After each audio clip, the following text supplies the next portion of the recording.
Hey everybody, it's Bulldog back with another Nightsister video. This one is round 3 of Nightsisters versus Traya in phase 3 of the Sith Raid.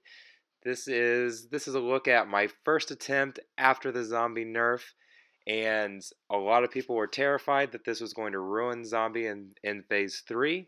And while it might be a slight nerf, overall it does not have a huge impact on the run. So we're gonna take a look at this. First, I'm gonna scroll through some of my mods here. I didn't show my mods on the last video and got thousands of questions on them. So just briefly running through them on the screen while I overview what's going on with this raid. I apologize. I do have a cold today. That's why my voice sounds funny. So bear with me here.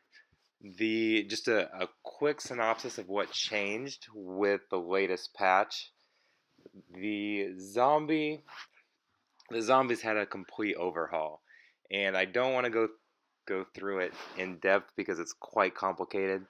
But the basic gist is this: in order to get this run started now, previously you had to kill off 2 Nightsisters. Now with Zombies New Unique, the first 2 Nightsisters that die will automatically revive. So we're now going to have to kill off any 2 Nightsisters before we kill off Initiate and Talzin. That sounds like it would be kind of a game breaker here. It's really not. We'll see that at the very beginning of this run. The second big change is that if Zombie takes damage and then takes a turn before dying, she's going to gain speed up. 50% speed the first time, and then 100% speed a second time in a row. Every time she takes damage and then dies before she takes her turn, she's going to lose 50% speed, down to having no speed and not being able to move at all. So first we'll look at getting these Nightsisters to die. And there was a lot of panic on the forums thinking that this was going to really slow down the run. The Basically the entire first 3 or 4 turns or so are just setting up the phase. Remember that you want only Daka, Zombie, and Talzin to be alive, so you can start generating assist, stacking offense, stacking health, and a lot of turn meter. And previously, I was able to get them on my best run. I was able to get them all to die, get the whole thing set up with 13 on the enraged timer. Most of my runs were about 12. So usually if it went beyond 12, I would restart. That didn't happen too often. But 12 was definitely my most common number. 13 was a really good run, a really lucky run. At least a lucky start anyway. And even though we have to kill off essentially twice as many Nightsisters, I found on these runs that it usually happened about turn with 11 on the turn meter time, or excuse me, on the enraged timer, and that does make a little bit of a difference. That's going to cut off basically a full cycle of Traya being down, but that's really only in the ends going to cut off a million or two damage. Let's see here we're at 11 on the enraged timer, and certainly 2 million damage is a lot of damage, but when we're doing 15, 17, 19 million damage,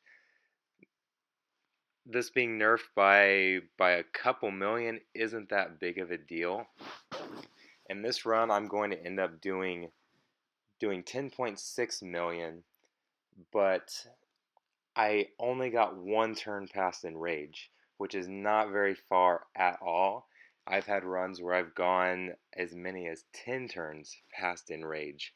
So I did a little over 10 million damage on this run, but that is not a cap by any means. This should be basically a very average run, and you'll see at the end I actually didn't keep the score because I thought I could do better, and then I ended up forgetting to put it on airplane mode and wiping out. I did a couple. I did, I think, 7 runs. I got 2 of them over 10 million damage. So a lot of people thought this would add some extra RNG elements to it, and it does a little bit, but I'm still able to. I mean, only having to do 7 runs to get two runs over 10 million is still pretty good. I mean, maybe this isn't quite as dominant as it was, but you're not going to see any other teams in the raid that are doing this much damage. So the one thing that it is going to do is it adds an extra element of strategy, because the faster zombie is, the more you can generate assists from her, the more you can stack damage.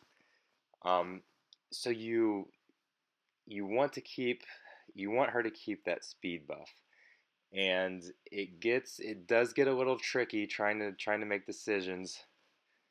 Um, and sometimes you might have to gamble a little bit and try to get the sabers to take extra turns so that they can hit zombie without killing her. And what you don't want to do is for zombie to become stationary before you hit enrage. Now, once you hit enrage, there's nothing you can do about it. The zombie's going to hit minus 100% speed. She won't take a turn. She won't move. But the good thing is that she will continue to survive as long as you have her at gear 10 or better.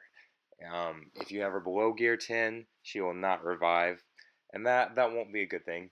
But even if remember that once we hit enrage, zombie will not taunt anyways. So you don't need her to move in order to generate that taunt because it's not going to be there. The computer is stupid and will still target zombie some of the time. Will target just as much. They will target her just as much if she's not moving and if she is moving past enrage. So it is okay if you start to lose a little bit of speed as you go on. You just want to make sure you don't have her stationary before we hit enrage so that she can be taunting and absorbing isolate for as long as possible. I did bring my zombie up to gear 12, and I pretty much maxed her out in order to get as much speed on her as possible and to get as much health on her as possible so that she's not dying consecutively and draining some of that speed.